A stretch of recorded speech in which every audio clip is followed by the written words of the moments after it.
Hi there. My name's Neil Franks. I'm the Green Party parliamentary candidate for the new Droitwich and Evesham constituency. I've had a number of emails come through asking a bit more about me, a bit more about why I'm standing, and what I would want to do as an MP if I was selected. And I thought there's a lot I could write down, but I thought maybe it'd be best if I did a number of videos to sort of try and get that across. So I've got some notes in front of us, but it's fairly unscripted. So it's just a bit me in the raw.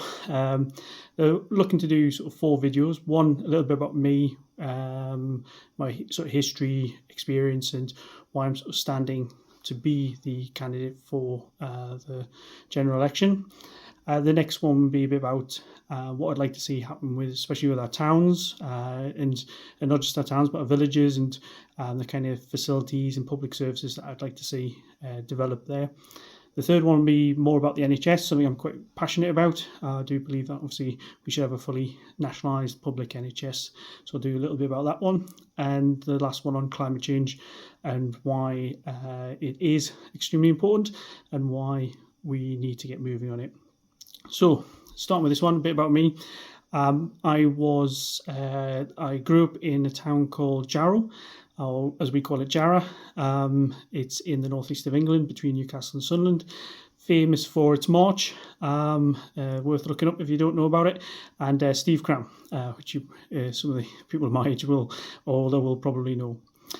So after not really doing very well academically, not because I wasn't particularly bright, just because I didn't know what to do myself. I did eventually end up in Napier University in Edinburgh doing energy and environmental engineering, which was just a changing point in my life, really.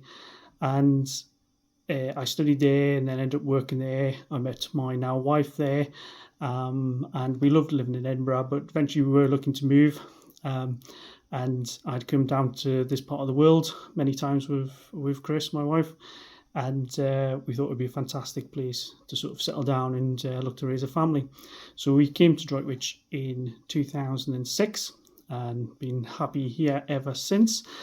I then eventually I moved jobs, and I realised I wanted to kind of do things my own way in the consultancy world. So I ended up starting my own company in 2008, doing sustainability consultancy and services for the construction industry. So I did that for many years, and had some wonderful colleagues who I'm still very much friends with. And a long time later, I did that for about 13, nearly 14 years, but eventually I did give it up because everything to do with sustainability and the environment pretty much was starting to be killed off by the government, which is where I started to become more involved in politics, realising we were on a downward trend with sustainability. So I sort of stepped away from that and sort of shut the company down, and I now work in business support in Birmingham Solihull, which I have a great team and I absolutely love my job now, but I get to work with lots of SME, small medium enterprises, and sort of help them out with sort of the experience I've gained. And I've learned a lot from other sectors, businesses, about obviously the issues they face with everything from Brexit through to the pandemic, the high energy prices that they're still experiencing, and they want to do a lot of good, and they want to change to have less of an impact, but also save costs. And so yeah, I'm still learning a lot, but obviously have a lot to sort of pass on and give to those businesses. So my experience when I was in business myself was I did zero carbon development. So this was it was a scheme called Code for Sustainable Homes, and there were 6 levels on it. One being the very beginning, just a little bit above building regulations. Code 3, Code 4 was sort of middle ground, still pushed the boundaries. It tackled every issues, all from energy consumption, water consumption, secure by design, making sure sites were secure, through to lifetime homes, making sure disability, they were ready for disabled people to move in the future, acoustics, ecology, waste, there was pollution, lots and lots of different things, materials that the site was made from, etc. So it was a lot of then to do with not just the environment but sustainability, which is about looking after people, societal issues, as well as economic and environmental issues. So that's what I'm really and truly involved with, is sustainability, not just environmentalism. But I was doing Code Level 6 sites back in 2011, which was zero carbon sites. So they produced pretty much all the energy, low carbon energy, or zero carbon energy that they needed to produce for the running of them, as well as so much more. But unfortunately, that was all killed off by the government. So again, one of the big reasons why I got involved in politics, as I could see the NHS and other things going downhill as well, which we're now seeing finally the sort of absolute dire situation that they've got us into. So whilst I was still had the company, I joined the Green Party in 2014. I actually went to my first meeting and ended up walking away as the general election candidate, subject to a vote, but that went through in all the proper procedures. But I became the 2015 general election candidate, and I stood in that race, and it was a big learning experience, and we didn't have a clue what we were doing, but we worked hard, and we got what we thought was a good result. I was happy with it, and after that I took over as coordinator of the group. So we started learning how to fight elections. We started learning how to run an organisation, because nobody that was with us had really any previous experience of being in a political party. So it was all brand new for us, and we learned a huge amount in that time. And in the run up to 2019, we had a big campaign to get our first councillor, Julie Tucker, who's still the councillor in Evesham South, and she's fantastic and well liked over there for a good reason. But we actually ended up getting 2 councillors in, which was a massive night for us. The other councillor was Ed Cohen, who was well liked and respected in Evesham and the surrounding areas.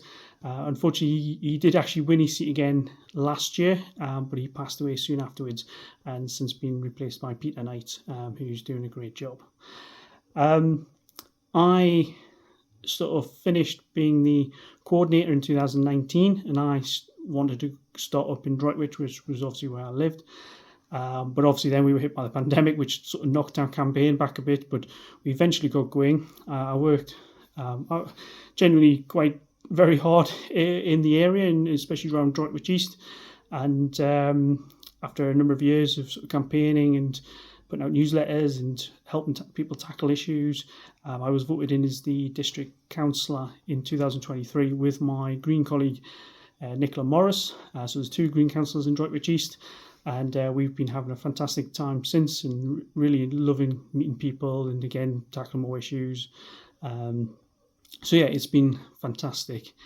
So the other things I've sort of done in my sort of time was I was a school governor for a number of years, and really enjoyed that. The school at Chawson, which is where my children went to, fantastic school, absolutely love it to bits.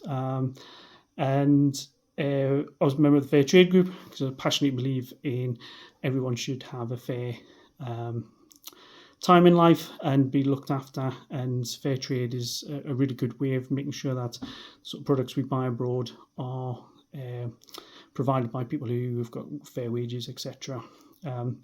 I've been on many marches for the NHS, for climate change. I think it's very important to do marches, don't get us wrong, but I realised I felt like frontline politics was where the real change could be. So I haven't done that as much in the last so many years, because, as I say, I've tackled local issues and building up the trust in the community. I got involved in politics because I sort of been working in the community, realised there was lots of issues that really went to the national level, and it was the government that was causing a lot of problems, scrapping police officers, causing crime to sort of become a bigger issue, all the way to our NHS getting less and less funding. They'll say they put more and more funding in it, but when you take into account the increase in need, from especially sort of the elderly community, that's we needed more money put into it. They always put just a little bit more, never at the point of what the actual need was.